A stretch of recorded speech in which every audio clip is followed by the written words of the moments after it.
We're getting more specs in 11.0, kind of. The new hero talents coming in WoW the War Within 11.0 essentially bring more depth to your specs, that you can actually get more talents that turn you into a hybrid of two other specs, one of which is the Templar Paladin, which definitely winked its eye at us as well. But obviously we have 3 specializations for all of the classes, with 2 for Demon Hunter, 4 for Druid, and they're all supposed to combine 2 spec flavors into one and add on top of what you're already doing. So with that out of the way, let's actually go and talk a little bit about what these are. First of all, just to kind of clarify exactly what the hero talents are, they are essentially the new talents that you're going to be getting once you go into the new zones, unlocking with level 71 all the way up to 80 with 10 total hero talent points for 10 total hero nodes. Yes, you'll be able to unlock all of them with a little bit of a caveat. Your specific hero talent path that you've chosen will essentially have the 10 nodes. A couple will be choice nodes as we have in the normal talent, so you'll be able to kind of customize a little bit of flavor there, but you'll unlock all of them. The actual real choice is between which of the 2 specializations you will end up with. And like I mentioned before, the specializations are supposed to be hybrids between the 2 specs, and we're gonna go into them in a little bit. These specializations essentially will augment your spells and your playstyle, go deeper into certain specs and capstones and things like that to kind of make it feel more impactful.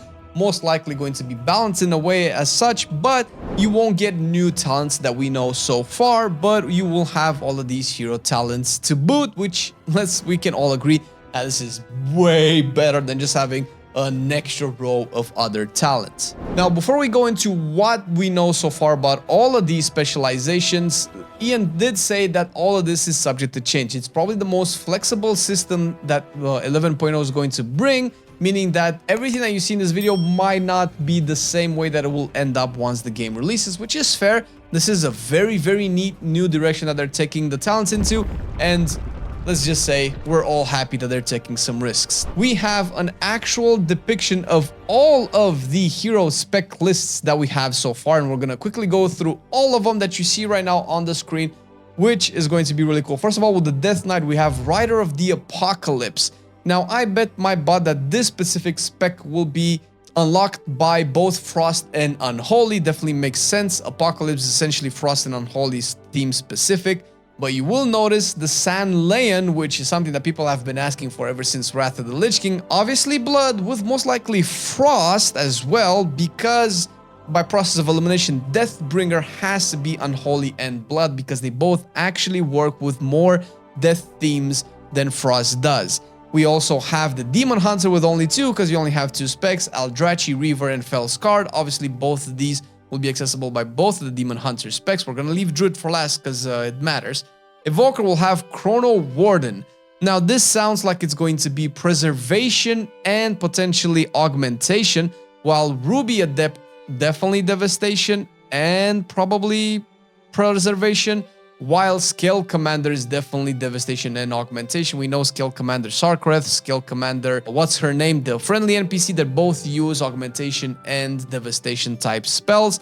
Monk will have Master of Harmony, Shadowpan, and Conduit of the Celestials. Now, I'm racking my brain here, but Master of Harmony, I imagine, could be Mistweaver and probably Windwalker. There's no real harmony in getting shit-faced drunk, let's just call it that. Shadowpan is definitely Windwalker, potentially Brewmaster as well, and Conduit of the Celestials probably Brewmaster and Mistweaver, I would imagine. Maybe switch that around with Master of Harmony, but we'll see.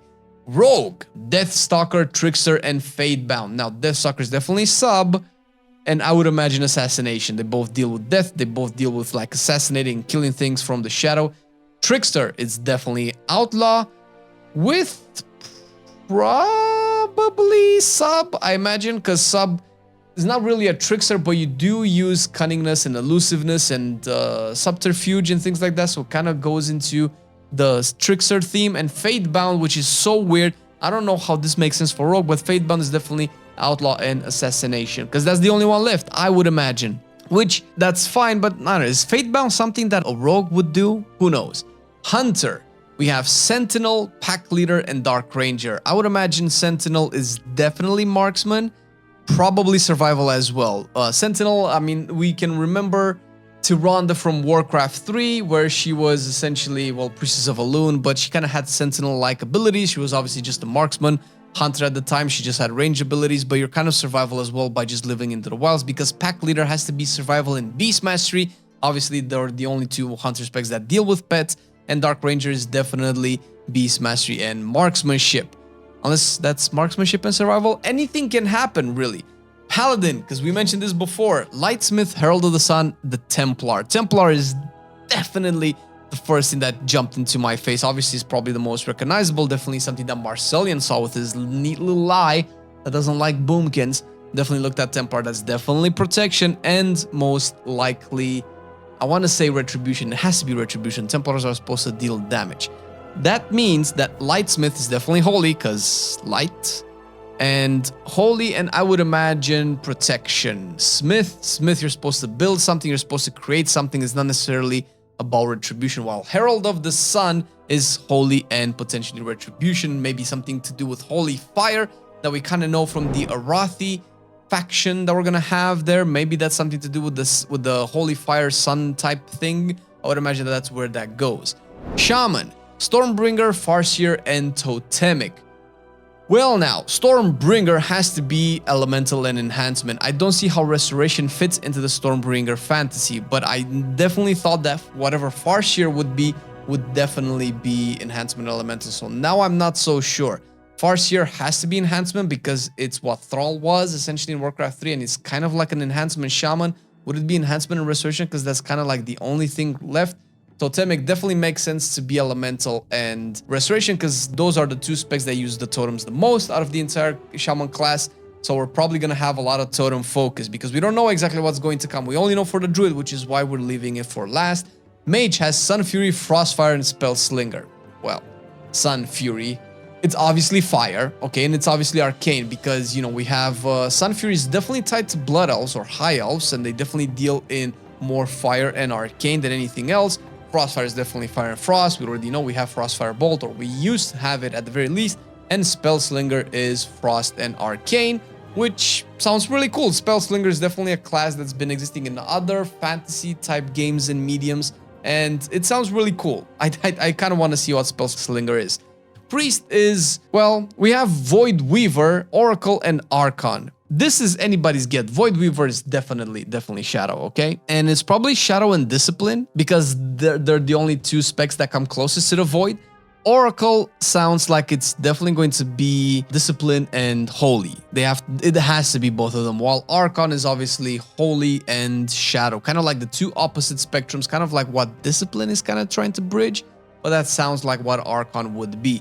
And last but not least, because we have one more, Warrior, Colossus, Slayer, and Mountain Thane. Now, Mountain Thane, because I definitely have to start with this, it was mentioned by Ian as well, because part of this hero spec list and the hero talents is to essentially bring hero fantasy and class fantasy from the entire Warcraft universe. In this case, Warcraft 3, which is what Muradin Bronzebeard is actually in Warcraft 3. It's called the Mountain King, and Thane is kind of like a king. It's probably what king means anyway. So it's like saying Mountain King without saying Mountain King, so that's probably what Mountain Thane is. And I know that this has been shown yesterday, and Mountain Thane is essentially protection and fury, while protection and arms is Colossus, and fury and arms is Slayer.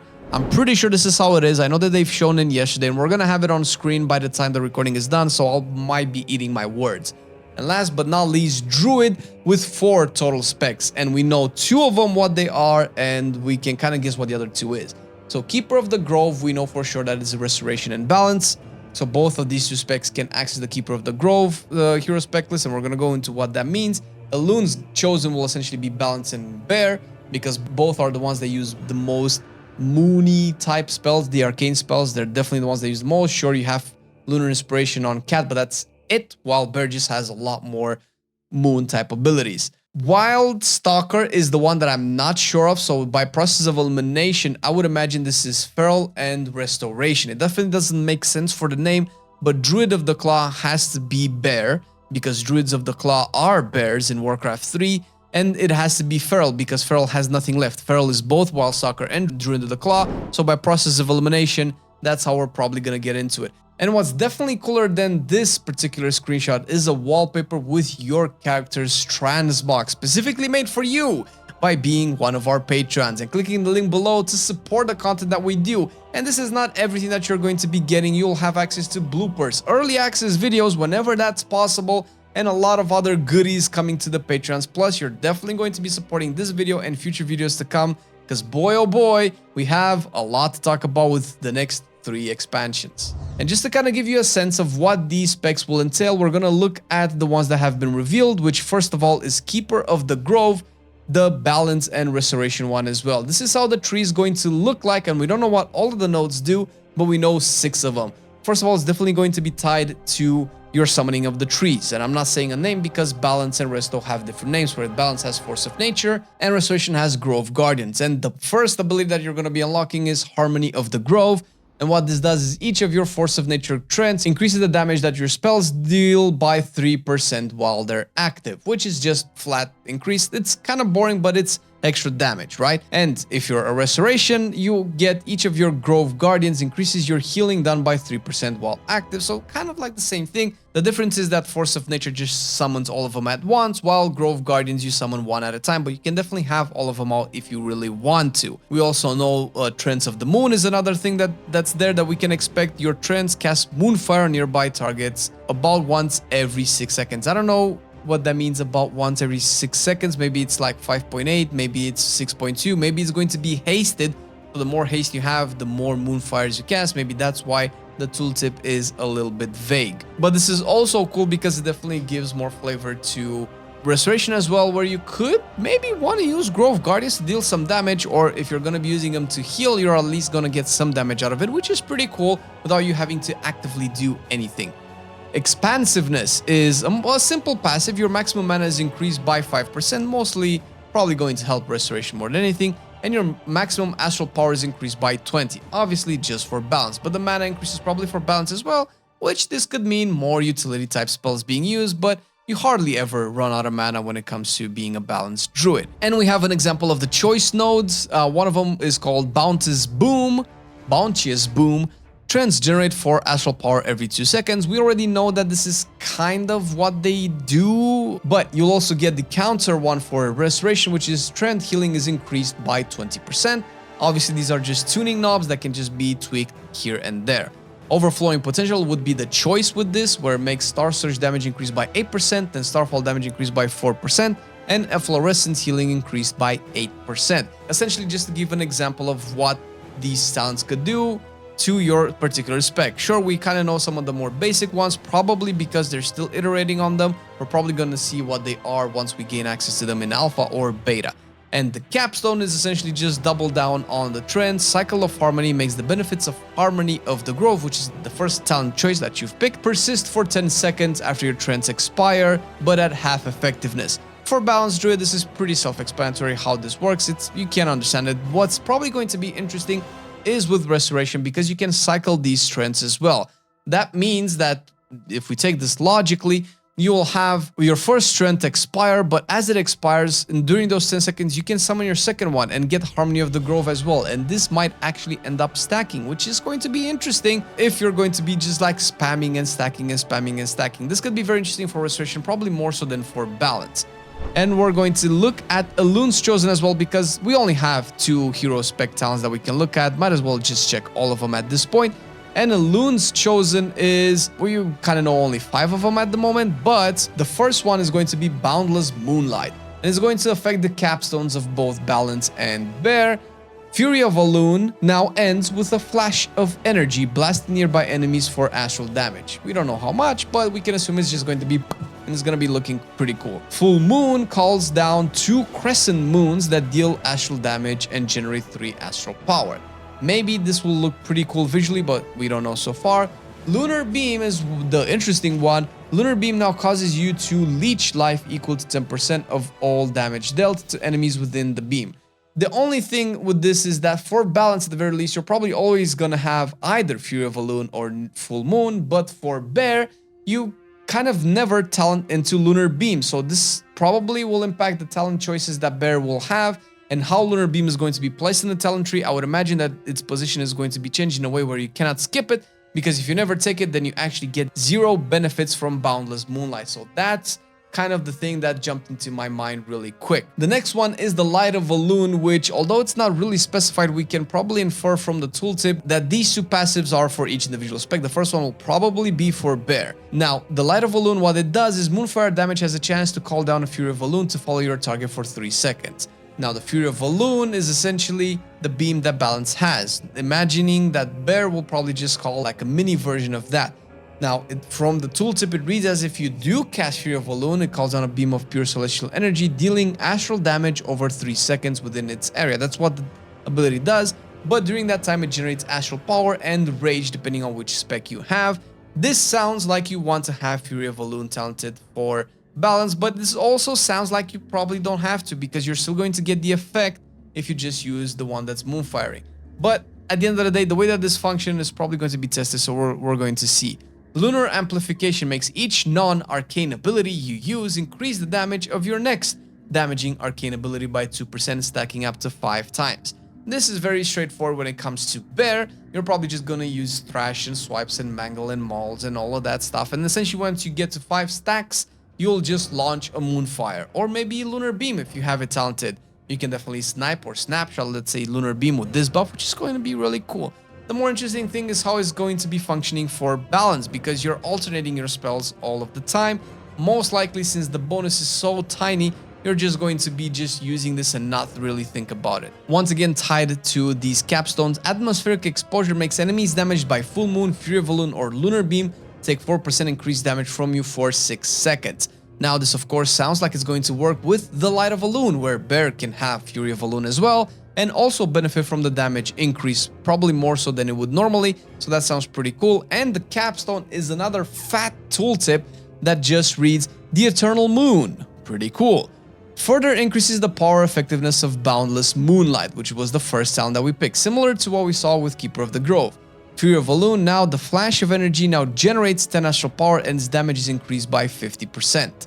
Full Moon, New Moon, and Half Moon now also call down 1 Crescent Moon, which is pretty cool. And Lunar Beam reduces the cooldown of Lunar Beam by 12 seconds and increases its duration by 3 seconds, mostly tied to how Lunar Beam is just going to give a lot of leech, which is normally good for tanks, but we're gonna have to see how this will be placed into the actual Guardian Druid talent tree. And all of this is just the first bit of what we know about the hero talents going into the next expansion, and we cannot wait to see what the other classes have already. There's so much cool stuff coming in the War Within, and we already covered most of it that we know so far in this video that was posted yesterday, that you can just check by clicking right here, so you can know about the delves, about the War Band, and everything that's account-wide in 11.0.